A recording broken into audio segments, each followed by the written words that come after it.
this is HC Bailey, and it's time for the epic battles against the statues. Hey, stop that! I'm gonna give you a stop of your own. Yeah, the programmers, they forgot to make Poltergeist immune to stop. One of the greatest statues of the world that created magic as we know it, and it is susceptible to stop. I don't know, viewers. You got me on that one, but yeah, basically just cast stop, and that'll put an end to everything that it can do to us, really. So, and then just use your most powerful attacks: Bum Rush, Flare, anything with an offering, jumping with Edgar. You're pretty safe from there. And eventually I may need to reapply stop, so I'll keep Terra on standby for now. Uh-oh, that could be bad. Nuts. Okay, well, this is bad.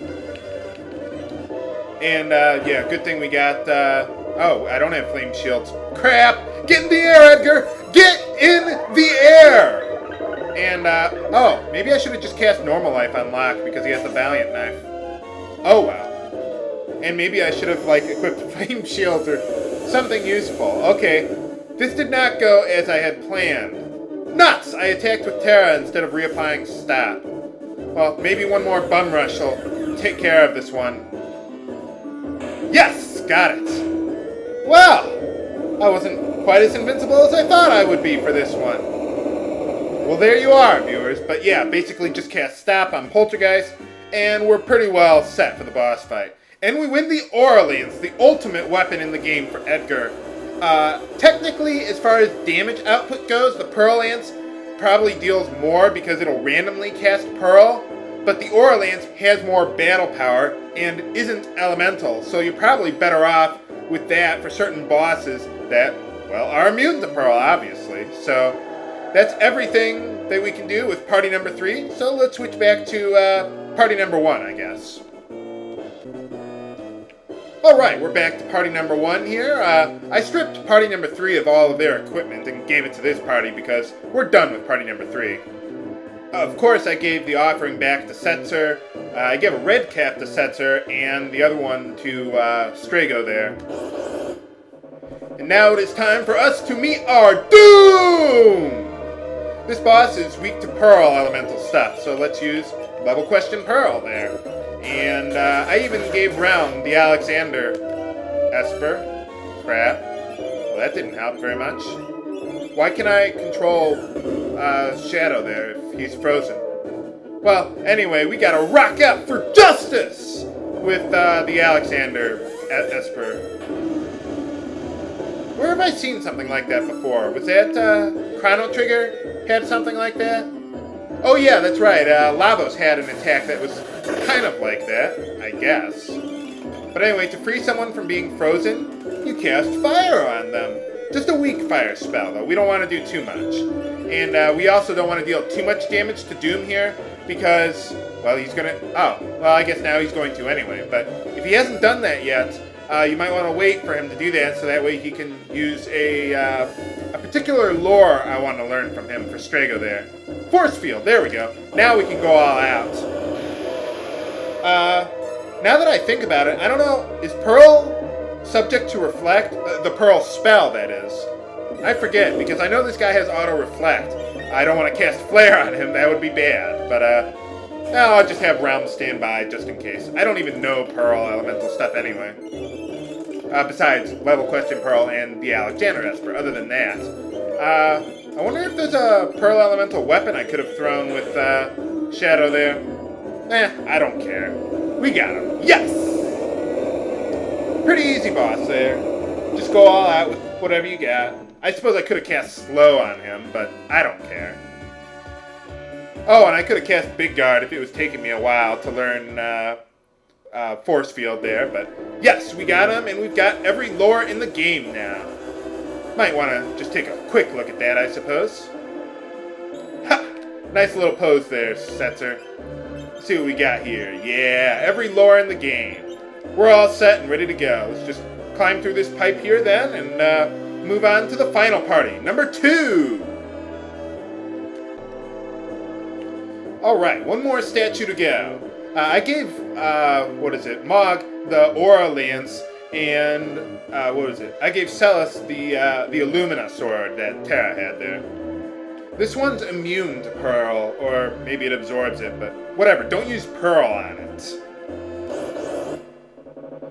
And this is the Goddess of Magic, the final statue. Let's take her out. Mog should jump with the Aura Lance there.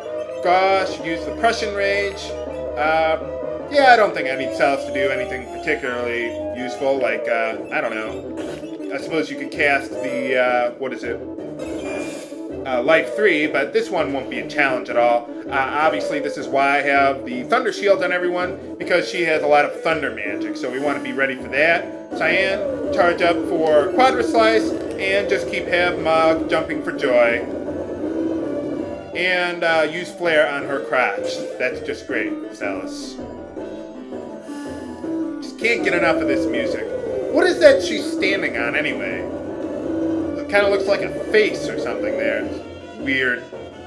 Did she have less clothes on in the Japanese version of the game? I know they did that with a lot of the artwork in this game. They, certain, monsters or ladies that we were fighting in this game had less clothes on in the artwork there. I don't know about this one in particular. You're stabbing her in the wrong spot there, Gaw. Oh, yeah, Celis is already doing... Well, Mog is almost up for a jump. Let's get him going first. Then we'll have Cyan charge up. There we go. I'm not afraid of your lightning attacks. You can shove lightning up my ass all you want. I can take it. If Cyan starts losing a lot of HP, you can use the Empower Sword Tech to refill it, but I'm not too worried about that. And yeah, Celis has got pretty high magic evade there. I suppose I could have equipped an Aegis Shield on her, or a Force Armor to max it out, but I figured having Thunder Absorption was more important for this one. Yes! Got her! Now, I guess Kefka would be powerless without the power of magic. I don't need magic. I didn't teach it to any of my guys. And we get the Excalibur for defeating her. Not too useful at this point. Yeah! And the final save point in the game, but, that's weird. Well, I guess we still need to defeat Kefka after all, so I've arranged my party for the final battles here. Now, I've only equipped 6 characters because that's all we really need, and that's all I can really afford to do to maximize my equipment value, so let's take a look at the characters I'm going to be using here. Now, Shadow is my number 1, Strago is number 3. Got Force Shield on both of them because the rest of their equipment slots really doesn't help boost their magic evade that much, so they could really use the help, and magic evade is so important in the final battles. Even in the Game Boy Advance version it's pretty important, but obviously more so in the Super Nintendo version I'm playing. Ribbons for status protection, pretty obvious there.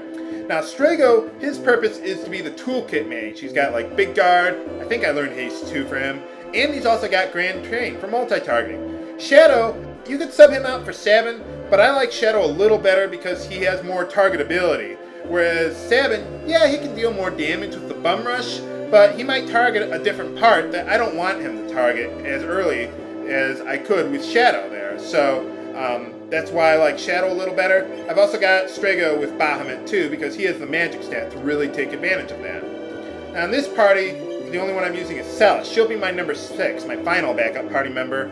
I've got her equipped with stuff just to boost her magic evade, ribbon, nothing too special. I like her better than Realm.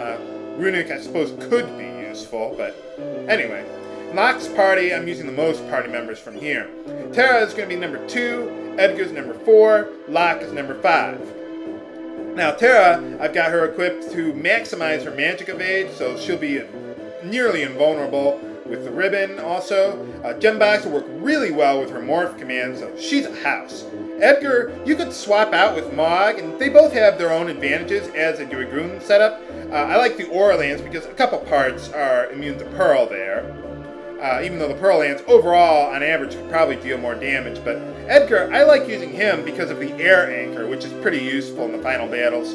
Mog has more physical defense. He could max it out, so that could also be pretty useful. I like Edgar slightly better, though. Now, Locke, you could also sub out for Setzer to use the offering.